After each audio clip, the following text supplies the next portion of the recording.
Hello student, welcome back.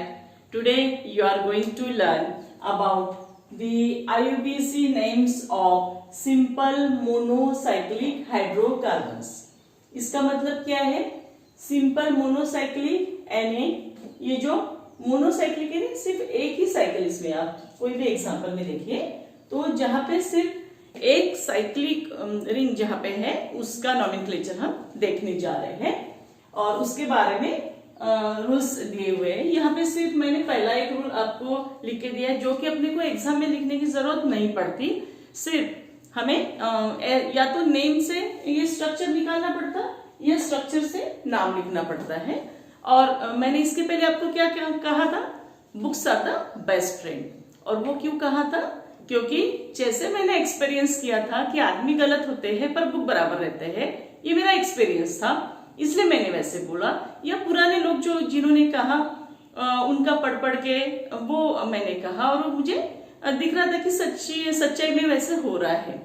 पर मुझे अभी ये ध्यान में आया कि books are not always best friend. तो आज का जो टॉपिक है ये टॉपिक मैंने पढ़ा और आप अगर किताब से पढ़ने जाओगे तो आप पागल हो जाओगे। इसलिए ये जो टॉपिक है ये टॉपिक आप किताब से बिल्कुल भी मत पढ़ो। जिन्होंने इसकी छपाई की है उनको हम रीजन पूछने वाले हैं कि ये ऐसा क्यों दिया है उन्होंने, क्योंकि कुछ स्ट्रक्चर मैंने नेट पे भी सर्च किए तो वो नेट पे भी सब चक्रा देने वाले स्ट्रक्चर वहां पे दिख रहे हैं, इसलिए आप नेट पे भी मत सर्च करो। ओके, आज मैं आपको जितना पढ़ा रही हूं उतना ही आपको पढ़ना है और इसके आगे का मैं जितना जितना पढ़ाते जाऊंगी उतना उतना पढ़ते जाओ आप, और जैसे भी कुछ रहेगा मैं आपको बताऊंगी।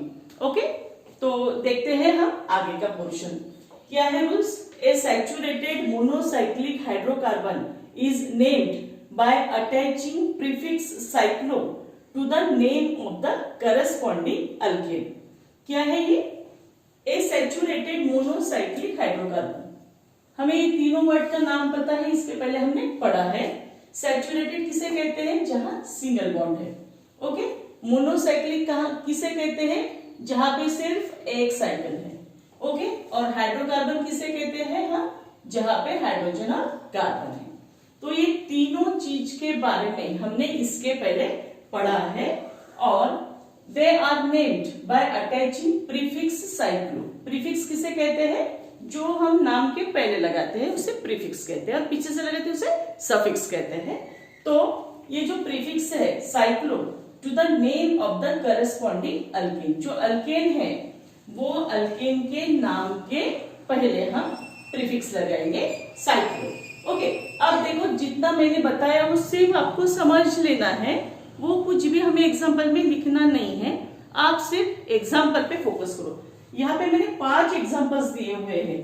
ओके, 1 2 3 4 5, वो 5 एग्जाम्पल सिर्फ आप ध्यान में रखो, नाम से एग्जाम्पल, एग्जाम्पल से नाम। ओके, बाकी रूल्स वगैरह याद करने की जरूरत नहीं है। तो अब देखते हैं, ये तो स्ट्रक्चर आपको ऑलरेडी पता है क्या है, साइक्लोप्रोपेन। ये भी आपको पता है साइक्लोपेंटेन। ओके, जो दूसरा रूल है, अब यहाँ पे मालूम है ना आपको, यहाँ डबल बॉन्ड इसे क्या कहते हैं? सैचुरेटेड। ओके, ये सैचुरेटेड और ये वाला क्या है? अनसैचुरेटेड है। वहां इसको अनसैचुरेटेड कह रहे हैं, ये है डबल बॉन्ड, यहाँ पे है डबल बॉन्ड, तो हम क्या करेंगे इसे अनसैचुरेटेड कहेंगे। तो ये हो गया सैचुरेटेड और ये हो गया अनसैचुरेटेड, और ये साइक्लिक है इसलिए, और 5 कॉर्नर इसलिए साइक्लोपेंटीन। ये जो ENE है तो वो क्या है? अल्कीन है, और ये भी ENE, ये हो गया साइक्लोहेक्सीन। ठीक है, ये सेकंड रूल। थर्ड रूल, अब इसमें देखिए सिंगल बॉन्ड है तो ये फिर से क्या हो गया? हाइड्रोकार्बन हो गया, और इसे क्या है? ब्रांच है। यहाँ पे ये बॉन्ड लेंथ स्ट्रक्चर दिखाया हुआ है यहाँ पे, तो यहाँ पे क्या है? Alphabetical order. ठीक है, ये यहाँ पे क्या याद रखना है आपको? Alphabetical order. ये अल्फाबेटिकल ऑर्डर में क्या है? 1 इथाइल, ये है 1 ethyl 3 methyl cyclohexane. 1 ethyl 3 methyl cyclohexane इसे कहते हैं, और ये है अल्फाबेटिकल ऑर्डर में लिखा हुआ नाम। और यहाँ पे इसका बॉन्ड लेंथ स्ट्रक्चर, ये क्या है? ये और ये सेम ही है और ये दोनों सेम ही है, तो ये क्या है? अल्फाबेटिकल ऑर्डर में हमें नंबरिंग करना है। यहाँ पे दिखा है ना ये C2H5 जिसको कहते हैं हम, सॉरी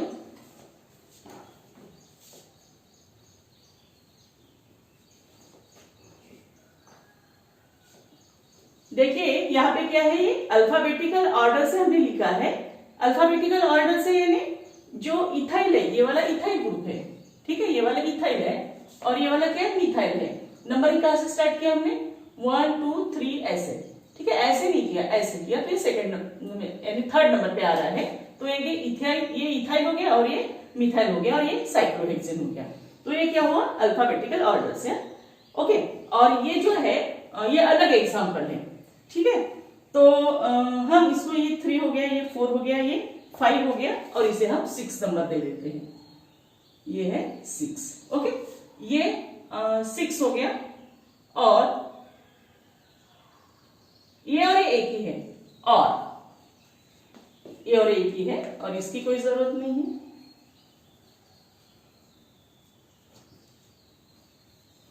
ओके, ठीक है, अभी बराबर हो गया। ये थर्ड नंबर का, ये क्या है, इथाइल ग्रुप है और ये मिथाइल ग्रुप है, ये अल्फाबेटिकल ऑर्डर में यहां लिखा है। तो 1 इथाइल 3 मिथाइल साइक्लोहेक्सेन। ओके, इसके बाद ये चौथे नंबर का देखिए क्या है, यहाँ पे रिंग है, जैसे कि ये रिंग है यहाँ पे, ठीक है, ये वाली रिंग यहाँ पे है। तो यहाँ इथाइल ग्रुप है और यहाँ इस साइड, तो अपने को वो नहीं देखना है, ये जो चेन है वो चेन क्या है, ये 3 यहाँ पे कार्बन है और यहाँ पे 6 है। ऐसा जब होता है कि जब चेन वो रिंग से ज्यादा कार्बन वहां पे होते हैं तो हमको क्या कंसीडर करना होता है, नाम कैसे कंसीडर करेंगे, हम यहाँ पे ऐसे नंबरिंग करेंगे जहां से पास में आता है, जैसे 1 2 3 1 2 3 4, तो हम नंबरिंग यहां से करेंगे 4 5 6। तो ये कितने नंबर पे आ रहा है, थर्ड नंबर पे आ रहा है और ये क्या है, 3 कार्बन वाला रिंग स्ट्रक्चर है। तो ये क्या हो गया, प्रीफिक्स हो गया, ठीक है। जब रिंग बड़ी होती है और ये जो ब्रांचिंग होता है वो छोटा है तो ये प्रीफिक्स हो गया, ये छोटा है इसलिए। अब ये छोटा है तो ये प्रीफिक्स हो गया, क्योंकि छोटे वाले को हम हमेशा कैसे लिखते हैं, पहले लिखते हैं, बड़े वाले को बाद में लिखते हैं, इसलिए अब ये जो रिंग है इसको सामने लिखा है हमने। ये हो गया 3 साइक्लोप्रोपाइल हेक्सेन। क्या हो गया ये, 3 साइक्लोप्रोपाइल हेक्सेन। ये साइक्लो और प्रोपाइल ग्रुप हो गया और ये क्या है, 6 कार्बन आइटम है हेक्सेन। ओके, देन 5 नंबर देखेंगे हम यहाँ पे, ये क्या है, आइसोप्रोपाइल साइक्लोहेक्सेन। ये आपको जल्दी ध्यान में आ जाएगा, ये पोर्शन हमने पहले पढ़ा है, CH3 CH CH3, ये आइसोप्रोपाइल ग्रुप है और ये साइक्लोहेक्सेन तो आपको पता ही है पहले से, ठीक है, हमने इसके पहले ये पढ़ा है। ओके, और ये 6 नंबर का एग्जांपल बॉन्ड लाइन दिखाया है, इस टाइप के एग्जांपल से ही वो डिराइव होता है, यानी आपको समझेगा कि ये इस तरह से हमने उसको कन्वर्ट किया है बॉन्ड लाइन को स्ट्रक्चर में, आपको समझने के लिए। तो इस तरह इसका नाम हो गया 3 इथाइल 1 1 डाइमिथाइल साइक्लोहेक्सेन। तो ये टॉपिक यहाँ पे हमें दिखने में तो सिंपल दिख रहा है, पर अगर आप बुक को हाथ लगाओगे तो बुक को हाथ लगाने से क्या हो जाएगा, कंफ्यूजन वहां पे आपका हो सकता है, इसलिए आप बुक को बिल्कुल भी हाथ मत लगाओ। यानी आज तक के लिए मैं जो रोज बता रही हूँ वैसे वैसे फॉलो करो, क्योंकि आगे मुझे पता नहीं है कि आगे कैसा क्या है, जब मैं वीडियो बनाऊंगी तो मुझे पता चलेगा। Okay, I hope you understand and if you have any query you can ask me.